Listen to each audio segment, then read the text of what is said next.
Meus irmãos, a paz do Senhor Jesus.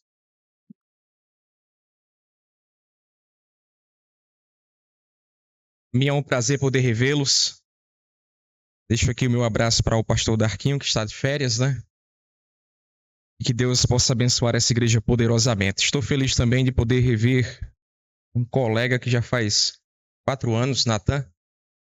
4 anos que a gente se vê, Natan? Acho que é isso, né? Queridos, vamos abrir nossas Bíblias no Evangelho de Marcos, no capítulo 5. Vamos ler a partir do versículo 1.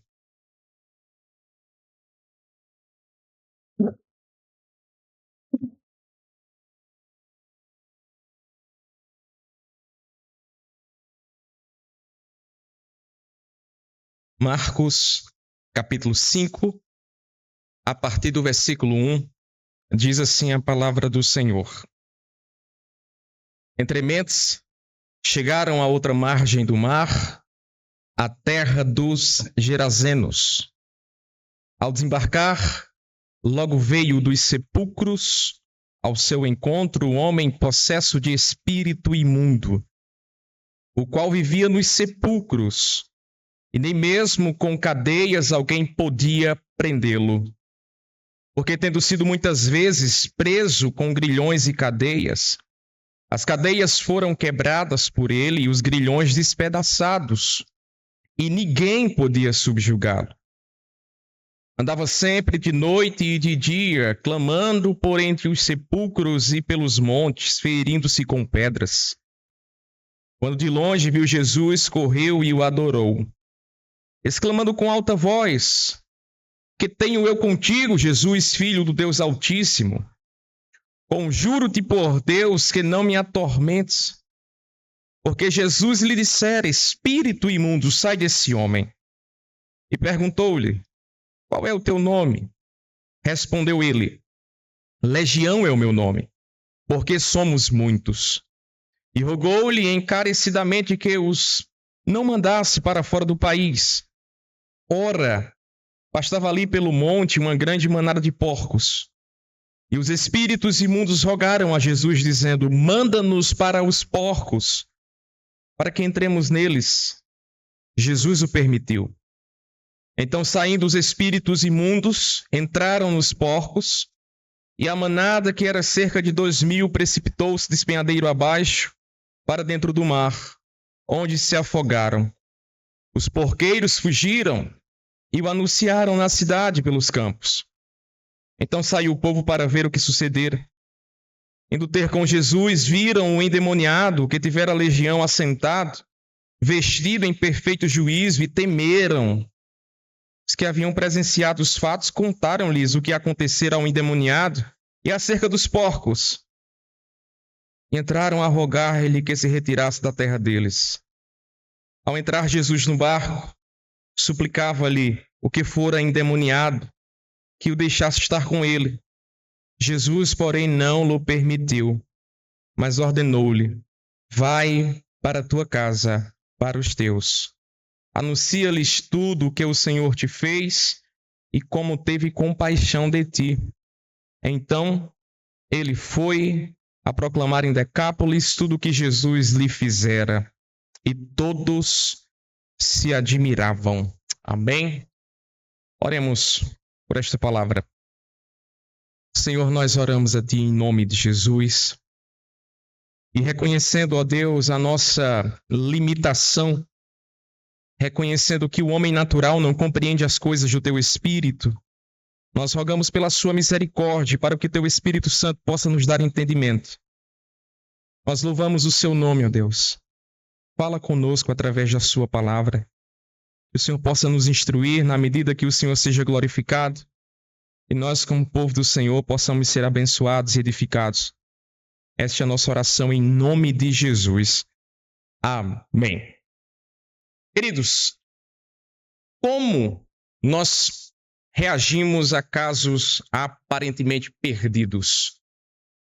Como você reage a casos que, aos seus olhos, está aparentemente perdido? E casos perdidos, leia-se casos que nós chegamos à conclusão que não há mais nada a ser feito.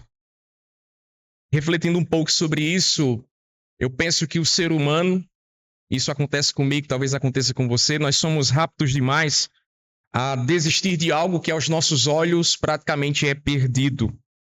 Às vezes nós consideramos uma coisa difícil e, por considerar difícil, nós julgamos impossível e já queremos desistir.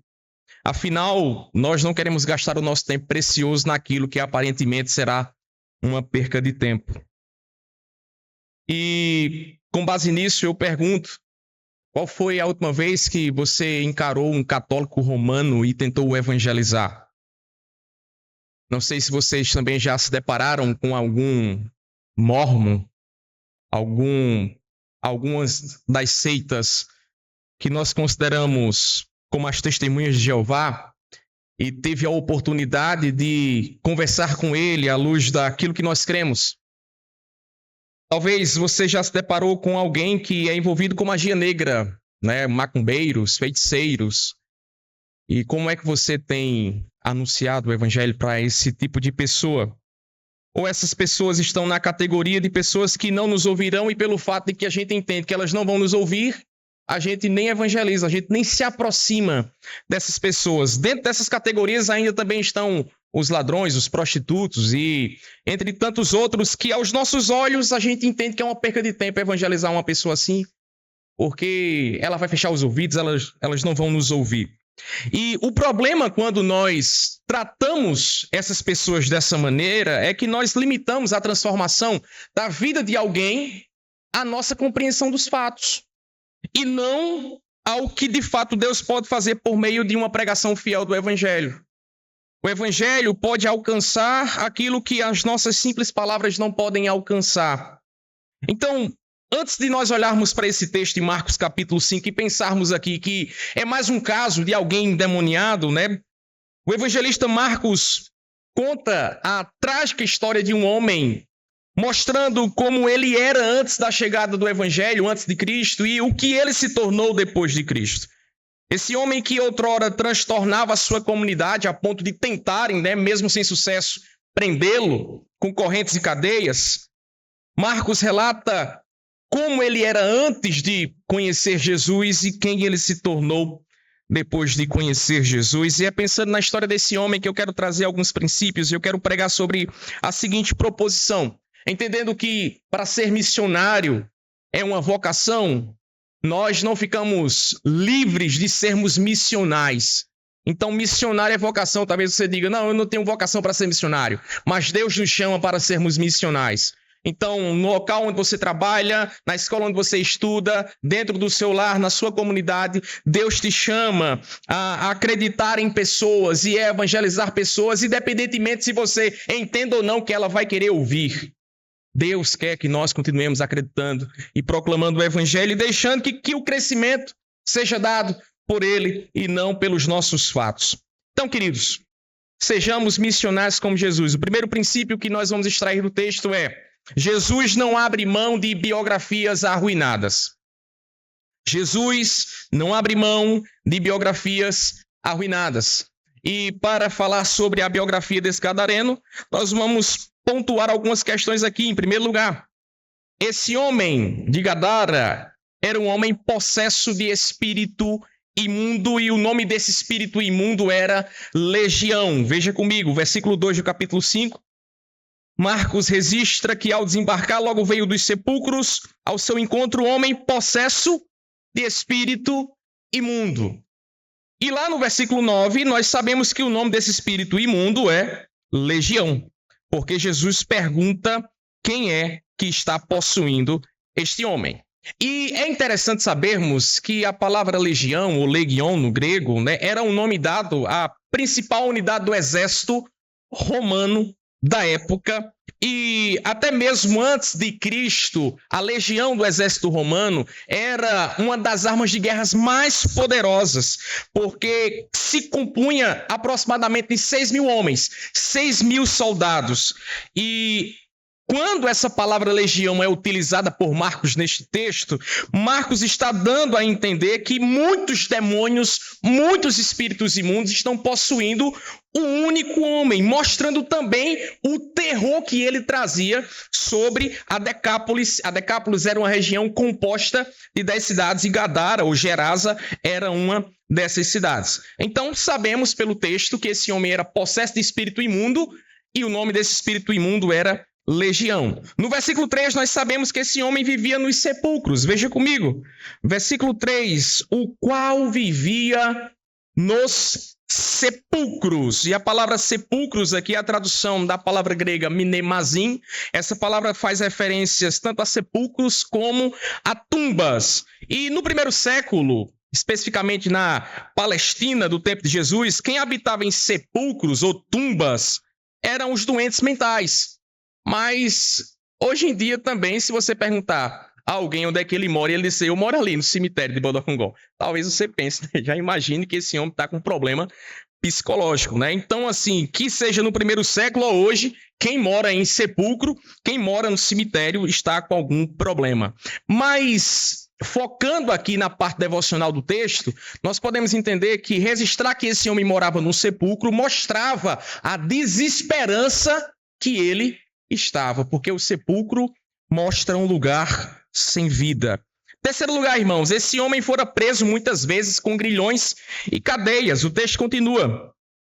Versículo 3 ainda, na parte B, e nem mesmo com grilhões, nem mesmo com cadeias, alguém podia prendê-lo. Versículo 4, porque tendo sido muitas vezes preso com grilhões e cadeias, as cadeias foram quebradas por ele e os grilhões despedaçados, né?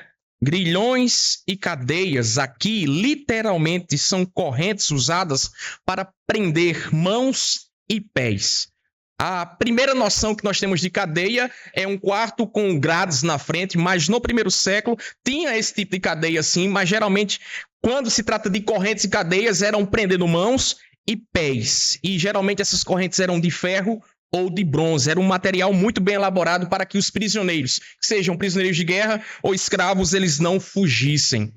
E o texto vai dizer que este homem, literalmente, irmãos, ele esmagava essas correntes e essas cadeias, porque a palavra despedaçada aqui traz a ideia de alguém que esmaga com força. Imagine você enxergar um bandido, ele está ali amarrado com correntes e de repente ele quebra essas correntes, esmaga essas correntes na frente dos policiais. Veja como se isso não seria um terror, né? Um medo que isso não causaria até mesmo nos policiais, né?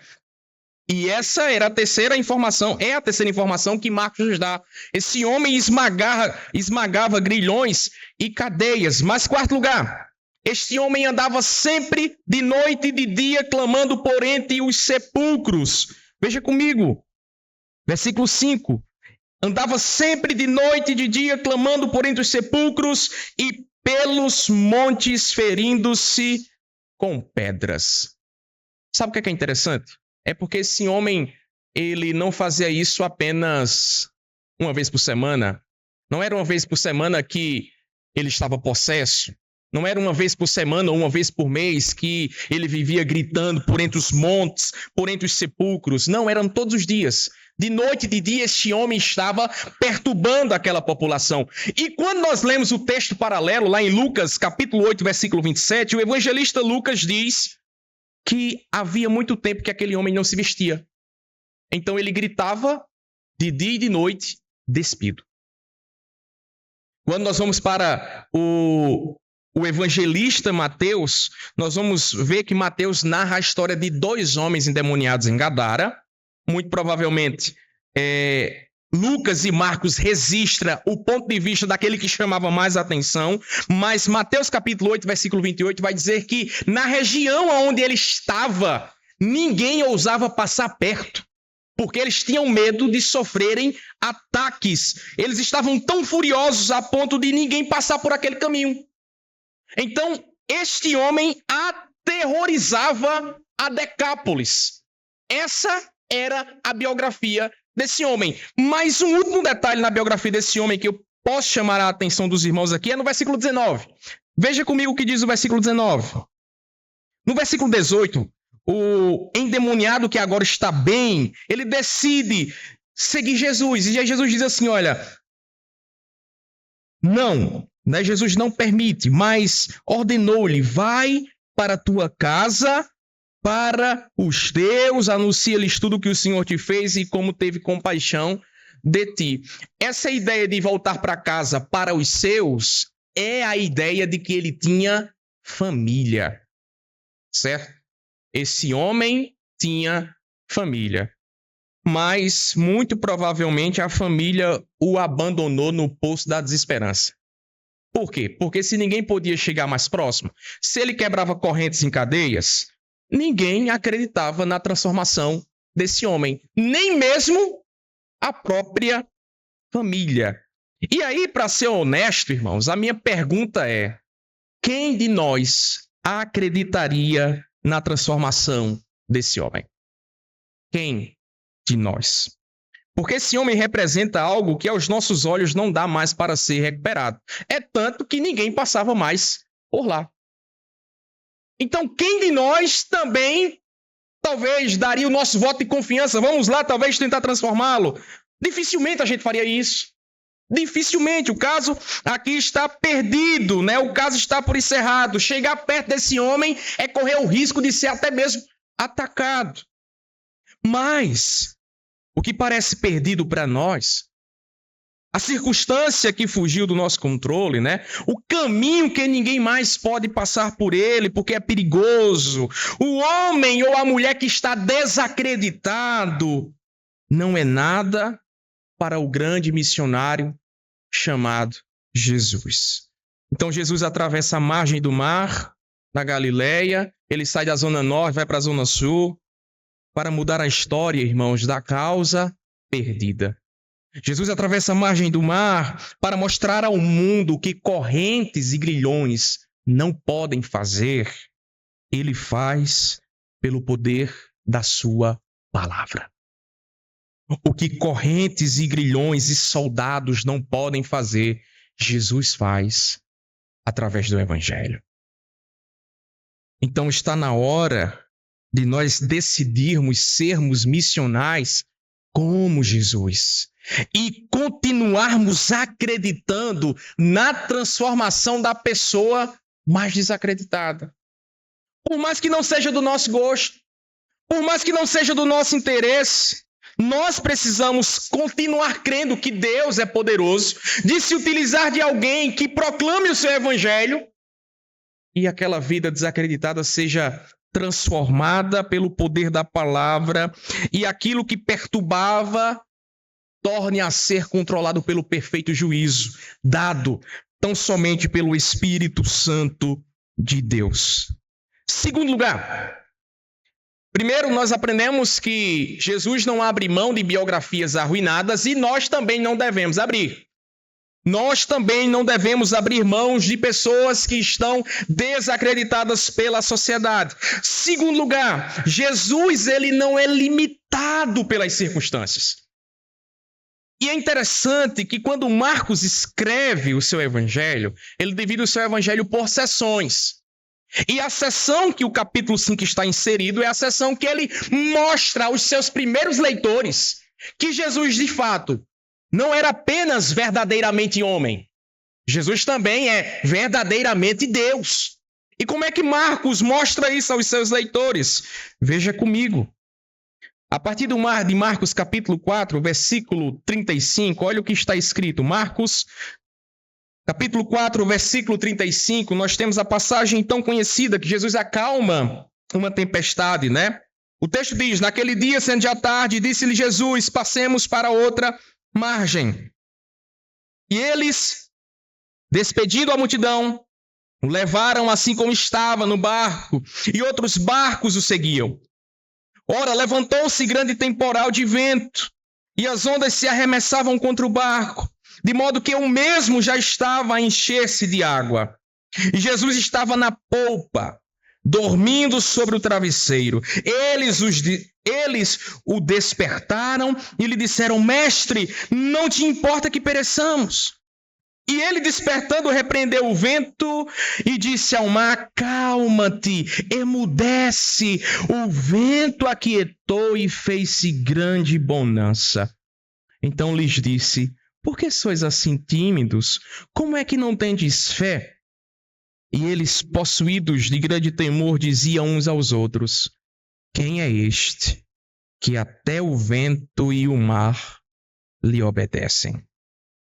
Então, queridos, a primeira instrução de Marcos nessa sessão para os seus leitores é que Jesus é soberano sobre as tempestades, sobre as coisas inanimadas, sobre as coisas animadas.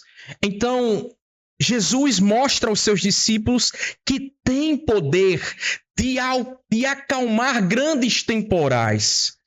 Se o nosso problema é uma tempestade, nós temos Jesus, que é poderoso para dizer sobre a nossa tempestade: acalma-te, emudece. Ele tem poder de aquietar a nossa tempestade.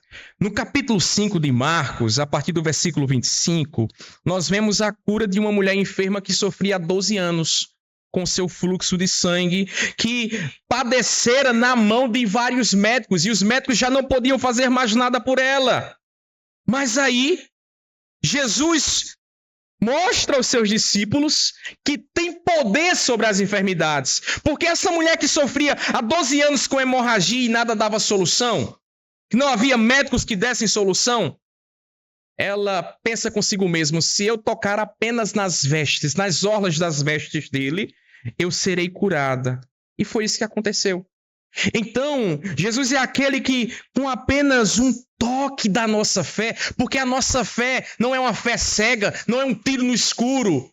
Nós temos um Jesus que é poderoso, que com um toque de fé nele, com um toque de fé nas orlas das vestes de Jesus, é suficiente para sermos curados, que seja de enfermidades físicas, que seja de enfermidades espirituais, que sejam de enfermidades psicológicas.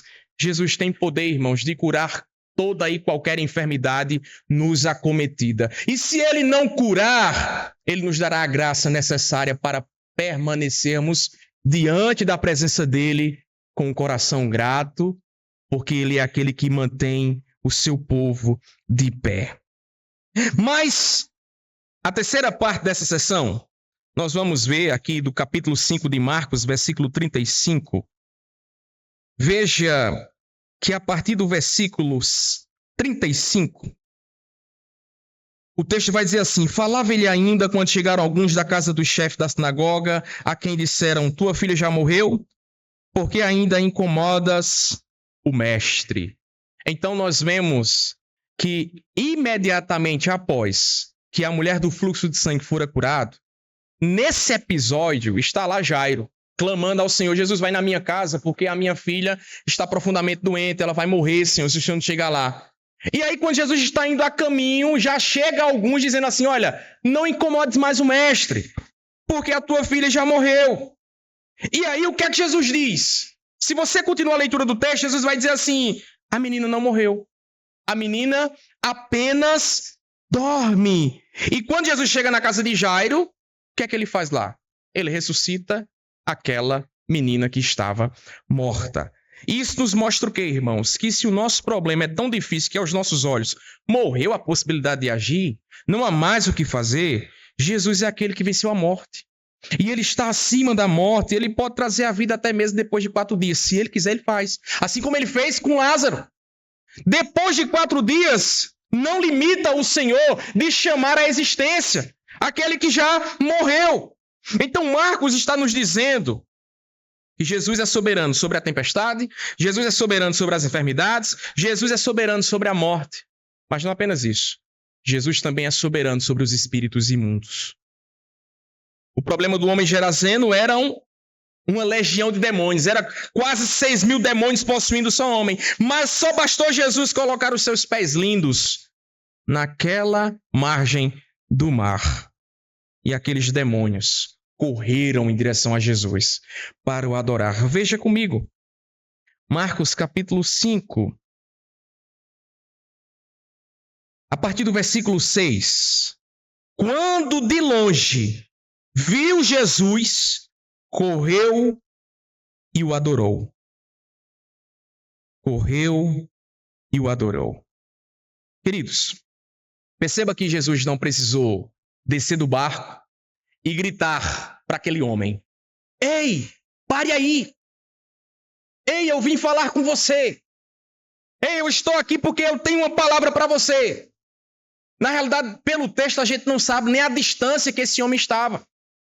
A gente só sabe que quando Jesus desce do barco, de onde ele estava, eu não sei, mas ele corre.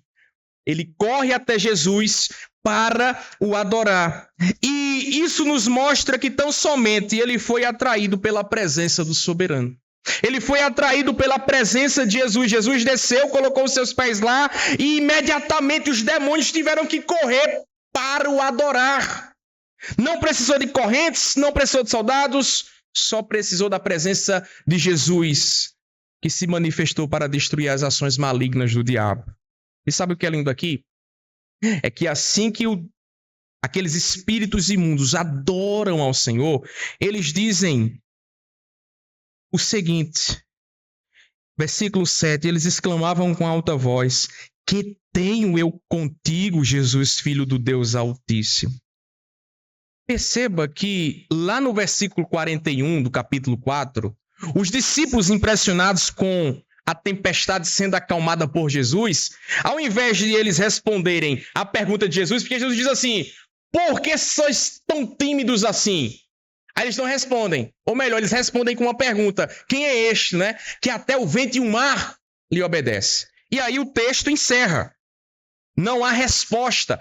A pergunta fica no ar. Mas aí quando eles descem do barco, depois que eles passam a margem do mar, os demônios vêm adorar a Jesus e responder à pergunta dos discípulos. Os discípulos perguntam: quem é este? E aí os demônios respondem: este aqui é Jesus, o Filho do Deus Altíssimo.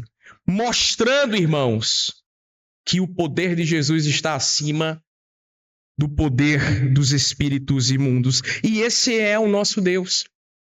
Esse é o nosso Senhor Jesus, o poderoso nas batalhas descrito pelo Salmo 24.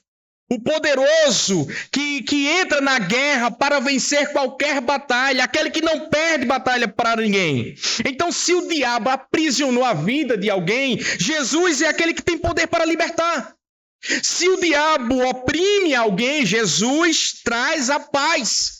Se o diabo cega o entendimento, Jesus é aquele que dá o entendimento, é aquele que traz a visão. Então Jesus ordena e o diabo tem que obedecer. E isso deve nos levar a crer que Jesus está no controle da causa mais perdida, do homem mais desacreditado pela população. Tudo pode parecer perdido, irmãos. Tudo pode parecer perdido. Talvez na sua casa, a sua filha é um caso perdido. Talvez na sua casa, o seu filho é um caso perdido. O seu irmão é um caso perdido. Talvez o seu tio, o seu pai é um caso perdido aos seus olhos. Mas nós não vivemos de aparência. O justo vive pela fé. E pelo fato do justo viver pela fé, nós podemos dizer categoricamente que Satanás não pode ir contra o nosso casamento. Satanás não pode ir contra a nossa casa, ele não pode ir contra a nossa família, ele não pode ir contra os nossos filhos, ele não pode ir contra os seus vizinhos, ele não pode, porque ele está sob o domínio de Deus. Então, se você continuar orando, se você continuar insistindo, se você orar sem esmorecer, insistir como aquela viúva insistiu diante de um juiz iníquo, grandes coisas Deus pode fazer por meio da resposta dessas orações. Contanto que nós não esmoreçamos. Então nós devemos levantar a cabeça, comer e beber como Elias, continuar a nossa jornada acreditando que não há casos perdidos para o Senhor. Não há vidas que estejam tão contaminadas pelo pecado que o Senhor não possa libertar e sarar. Terceiro lugar, Jesus não está preocupado com a opinião dos opositores. E onde é que a gente fez? Veja comigo os versículos 14 a 17 de Marcos capítulo 5. Versículos 14 diz assim: os porqueiros fugiram e o anunciaram na cidade e pelos campos. Então saiu o povo para ver o que sucedera. Indo ter com Jesus, viram um endemoniado que tivera legião assentado, vestido em perfeito juízo, e temeram. E entraram a rogar-lhe que se retirasse da terra deles. Dos versos 14 a 17, Marcos vai narrar a repercussão da transformação desse homem. Porque Jesus chegou, repreendeu o espírito imundo. Aquele espírito imundo diz assim: olha, não nos mande para fora do país. E aí tinha uma manada de porcos lá, que era aproximadamente 2.000 porcos. E eles pedem: deixa-nos ir para os porcos. E aí o Senhor permite que ele vá para os porcos. E o que é que acontece? Os porcos caem despenhadeiro abaixo, dentro do mar. Para mostrar também, parece que é Marcos mostrando a soberania de Deus e como os demônios estão debaixo dessa soberania. Porque no mesmo mar que Jesus diz assim: acalma-te, os porcos caíram despenhadeiro abaixo, porque os demônios estavam sobre eles. Só que o que era para ser motivo de alegria para aquela população, para Decápolis, o que era para ser um momento de regozijo, se transformou em um momento controverso, porque eles ficaram com medo. Ao invés de eles terem fé em Jesus, eles ficaram com medo, né? O homem que andava nu, gritando, perturbando todo mundo, agora está vestido, está em perfeito juízo. O homem que estava perturbado por conta dos demônios, agora está sentado, sem perturbação. Mas esse milagre não agradou aquela população. E é tanto que a população veio e diz assim: Senhor, saia das nossas terras. Saia daqui, Senhor. A gente não quer o Senhor por aqui. E aí eu pergunto aos irmãos, por que esse milagre não agradou essa população? Por que esse milagre tão extraordinário, ninguém podia passar perto desse homem, e agora esse homem está bem, mas o povo não quer Jesus por lá? Por quê? A única inferência que nós podemos fazer aqui é que o fato de alguém perder financeiramente fez com que aquela população ficasse com medo também de perder as suas economias. Pense comigo. Os cuidadores dos porcos virão 2.000 porcos caírem despenhadeiro abaixo. E os porcos, irmãos, especificamente naquele momento, ali no primeiro século, os porcos não podiam ser conduzidos em situação nômade, por manada. Porque se eles passassem muito tempo em situação nômade, saindo de um canto para outro, eles morreriam. E, geralmente, no primeiro século, somente grandes fazendeiros tinham condições de criar grandes manadas de porcos à semelhança desses 2.000. E os porcos era um dos animais que mais colocavam carnes na mesa do povo pagão, do povo gentil, além de ser um animal utilizado para sacrifícios a falsos deuses. Então, os porqueiros que estavam cuidando desses porcos aqui, muito provavelmente eles deveriam prestar conta aos seus fazendeiros. E o que é que eles iriam dizer? O que é que eles iriam dizer? Eu não sei se os irmãos já consultaram aqui se alguém cria porco aqui, mas porco não é barato não, irmão. Se a gente for converter para a nossa moeda, um bacurim hoje, né, um porquinho pequeno, um filhote de porco, ele está custando ali 150 ou 200 reais. Agora coloca um porco bem criado aí a 300, 400 reais e multiplica por 2.000. Foi dinheiro, irmãos, que aqueles porqueiros perderam. Então Jesus quebrou a economia daqueles porqueiros. E a população viu aquilo e fez assim: rapaz, tira esse homem daqui. Tire esse homem daqui. A gente não pode ficar com esse homem aqui porque grande vai ser o prejuízo financeiro nessa população. E eu quero acreditar que se Jesus tivesse libertado esse homem, sem trazer esse prejuízo econômico àquela cidade, àqueles porqueiros, todo mundo teria aplaudido Jesus de pé. Porque aquele homem era um perturbador. Quem não fica feliz quando o perturbador é dominado? Né? Tem alguém que está perturbando aí de repente você sabe: ei, pararam fulano, né? Fulano agora está preso. Aí você fala: graças a Deus, eu tinha medo de andar nessa rua aqui porque Aquele homem ficava nos assolando. Então, se Jesus tivesse tão somente libertado esse homem e não tivesse dado nenhum prejuízo financeiro, estava todo mundo aplaudindo Jesus de pé nessa comunidade, mas não foi isso que aconteceu. E isso prova, irmãos, que há pessoas que se preocupam mais com dinheiro do que com pessoas. Né? Eu sei que você sabe disso. Mas está aqui explícito no texto. Há pessoas que se preocupam mais com dinheiro do que com pessoas. E que se a gente quiser aprofundar isso, imagina que se você soubesse que a libertação de alguém iria resultar numa perca material sua, você aceitaria perder financeiramente para que alguém fosse liberto? Recentemente, nós realizamos um projeto missionário na cidade de Parnamirim, no Rio Grande do Norte, em nome da Aliança das Igrejas Congregacionais do Brasil. E a inscrição para cada jovem, cada adolescente, era R$600, fora a compra de mantimentos, de utensílios básicos que os nossos jovens deveriam levar. E aí nós levamos o caso para a igreja, a gente disse assim, irmãos, olha, vamos ofertar na vida desses nossos jovens, né, para que a gente consiga inscrever pelo menos 2, que daria em torno de R$1.200. Mas aí a gente vê que quando nós falamos, vamos pregar o evangelho a toda criatura, aí talvez você diga assim, eu vou, eu quero ir. Aí quando a gente diz assim, o investimento é tanto, aí eu vou mais não, né? Porque eu estou guardando dinheiro para ir para Disney, né? Eu estou guardando dinheiro para trocar o meu carro, eu não posso gastar R$1. E eu aprendi, irmãos, que no reino ninguém é tão pobre que não possa dar R$1. Ninguém é tão pobre que não possa ofertar com R$1 na obra missionária. Então, pelo texto, nós entendemos que as pessoas estavam mais preocupadas com as suas economias do que com a libertação de um perturbador. E lá, voltando, né? Quando nós falamos isso à igreja, irmãos, vamos contribuir. A gente vê, conta nos dedos quem quer contribuir. Eu escrevi um e-book sobre a continuidade dos dízimos no Novo Testamento. Irmãos, o que eu levo de cacetada com isso é um absurdo. É um absurdo.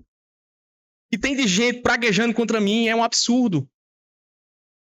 Mas eu vou baixar a minha cabeça porque tem os opositores, porque tem aqueles que se dependesse deles, a gente sentava no chão e nem tomava água, e nem tinha banheiro, né? Não, irmãos. Nós devemos estar mais preocupados com pessoas. Devemos estar mais preocupados com a vida dos perdidos do que com as nossas economias. Um outro exemplo que eu posso dar aos irmãos, nós fizemos uma reforma na nossa igreja local. Essa reforma já vai gastando, nós vamos gastando ali cerca de R$55.000. A gente não sabe de onde saiu esse dinheiro, porque nossa comunidade é pequena. Mas a gente conseguiu fazer uma reforma, né? Inclusive, nosso irmão Arthur já nos abençoou lá, tanto com toda a instalação da nossa energia. Irmãos, nós não tínhamos condições de fazer. Então, nós fizemos campanhas para que a gente pudesse reformar, porque era necessário a reforma. Mas, quando eu reuni o nosso povo, especificamente os cabeças que iriam liderar essa campanha, a primeira coisa que eu disse para eles foi o seguinte, olha, a gente vai começar a juntar. Mas, se um irmão precisar de um medicamento, a gente vai tirar daqui. Tá bom? Se a gente precisar para abençoar a cirurgia de alguém, a gente vai tirar daqui. Porque paredes são menos importantes do que pessoas. E aí parece que Deus quis nos provar. Porque o que chegou de gente para dizer assim, pastor, a gente está precisando disso aqui. Irmãos, mas nós honramos o nosso compromisso. E a gente tirava 300 para um, a gente tirava 400 para outro. E aí, 2 dias depois, o Senhor mandava 1.000, mandava 1.500. Por quê, irmãos? Porque Deus está preocupado com vidas. Deus está preocupado com pessoas. E nós também devemos estar preocupados com pessoas, não com a oposição. E quando eu falo oposição, é porque Jesus, na sua soberania, na sua onisciência, ele sabia que se desse esse prejuízo financeiro lá, aquelas pessoas iriam rejeitar ele. Jesus sabia. Jesus sabia que se ele desse um prejuízo econômico lá em Gerasa, aquele povo iria rejeitar ele piamente. Mesmo assim, ele foi lá e fez. Ninguém barrou Jesus. Talvez um conselheiro poderia chegar a Jesus, não faça isso não, porque o povo vai te rejeitar. É melhor o Senhor conquistar o povo primeiro. Mas não, Jesus foi lá, libertou o homem, e ele fez esse sinal evidente na vista dos porqueiros. Por quê? Porque como eles estavam em uma terra gentílica, e nessa terra gentílica, a influência dos vários falsos deuses era tremenda. Um sinal evidente de um milagre como aquele iria gerar, de alguma maneira, à vista dos homens, que algo extraordinário aconteceu. Então Jesus permite que aquele homem perturbado fique bem e os porcos agora fiquem perturbados e caiam um despedadeiro abaixo. Então os porqueiros viram um sinal extraordinário aconteceu. Porque quem estava perturbado ficou bom e quem não estava, ficou. Quem ficou perturbado foi os porqueiros. E quem ficou perturbado foi os porcos. Então, queridos, para que a gente não caia no mesmo erro desses porqueiros, porque muitas vezes a gente é assim como esses porqueiros, a gente prefere as nossas economias do que investir em obra missionária, Jesus nos dá um grande exemplo. Que vidas desacreditadas, vidas desesperançadas são mais importantes. Então, o que a gente puder investir para alcançar o desacreditado, o povo não alcançado, irmãos, não meça esforços para isso. Coloque a sua mão no bolso e contribua. Porque se a gente não consegue chegar lá, tem os vocacionados que vão, que nós possamos apoiar o ministério desses vocacionados. Lembrando que quem atravessa a margem do mar atrás do desacreditado, atrás do perdido, veja o tanto de problema que ele pode passar. E é pensando nisso que eles são dignos de todo o nosso investimento. Porque o que eles vão enfrentar, o que eles vão passar, não se compara à nossa sala, à nossa televisão e à nossa oração no quarto trancado, certo? Pensemos nisso. E uma palavra de consolo para mim e para você, que nós podemos extrair também daqui, é que, assim como ninguém dava crédito mais para esse homem estava desacreditado, não pense, irmãos, que Jesus não está olhando para o seu problema. Porque quando mais ninguém olhava para esse homem aqui, Jesus estava lá do outro lado da margem, já sabendo o que iria fazer. Jesus estava vendo ele. Jesus sabia das dores desse homem. Jesus sabia do sofrimento que ele estava passando, do abandono que ele sofreu pela própria família. E isso nos faz refletir. Por mais que ninguém esteja vendo você, Jesus continua te vendo. Jesus continua vendo as tuas dores, o teu sofrimento. Então não baixe sua cabeça não, porque você tem alguém que lhe ama. Jesus ama você, meu irmão. No tempo certo ele vai chegar e colocar as coisas no lugar. Então somente continue com o coração grato diante dele. E isso nos leva à nossa conclusão. Nossa conclusão está lá no versículo número 18. Ao entrar Jesus no barco, suplicava-lhe, o que for endemoniado, que o deixasse estar com ele. Jesus, porém, não lhe permitiu, mas ordenou: vai para a tua casa, para os teus, anuncia-lhes tudo o que o Senhor te fez e como teve compaixão de ti. Então ele foi e começou a proclamar em Decápolis tudo o que Jesus lhe fizera, e todos se admiravam. Primeira coisa, quais foram os motivos que fizeram este homem querer seguir Jesus e não voltar para casa? Eu só penso numa coisa, irmãos. Esse homem, há tempo não ia num barbeiro, a barba dele talvez estava chegando nos pés. Esse homem que andava despido, muito provavelmente há tempo sem tomar banho. Acredito que ninguém conseguia chegar perto desse homem. E desfigurado porque ele se feria com pedras, somente Jesus. Jesus pega na mão desse homem, leva na margem do mar, banha esse homem, veste esse homem e senta esse homem em uma pedra, em perfeito juízo. Quem não ia querer seguir Jesus? Foi o que Jesus fez comigo e com você, meu irmão. Jesus nos banhou, nos lavou, nos colocou um bom juízo, nos deu o discernimento da salvação. Como é que nós rejeitaríamos um Deus desse? E é por isso que essa graça, ela nos atrai de tal maneira que a gente não consegue dizer não. É a graça que nos elege. E esse homem, comovido pelo que Jesus fez, diz: Jesus, eu quero te seguir, Jesus. Eu não quero voltar para casa, não. Mas como Jesus faz um milagre completo, muito provavelmente esse homem carregava no seu coração a amargura de entender que a família o abandonou. Então o que é que ele quer para voltar para casa? Talvez ele pensou: olha, quando eu mais precisei, viraram as costas, eu não vou voltar mais para lá. Mas Jesus diz assim: vai, volta para lá. E mostra o quanto eu tive compaixão de ti, o quanto eu tive misericórdia do Senhor. E isso nos ensina, irmãos, mais uma grande mensagem: o poder de perdoar. Perdoar o parente que te abandonou. Perdoar o irmão que virou as costas para você. E aí ele vai o quê? Obedecer ao mandado do Senhor. Ele volta para casa, anuncia os grandes feitos de Deus na vida dele. E dali ele se torna o primeiro missionário aos gentios.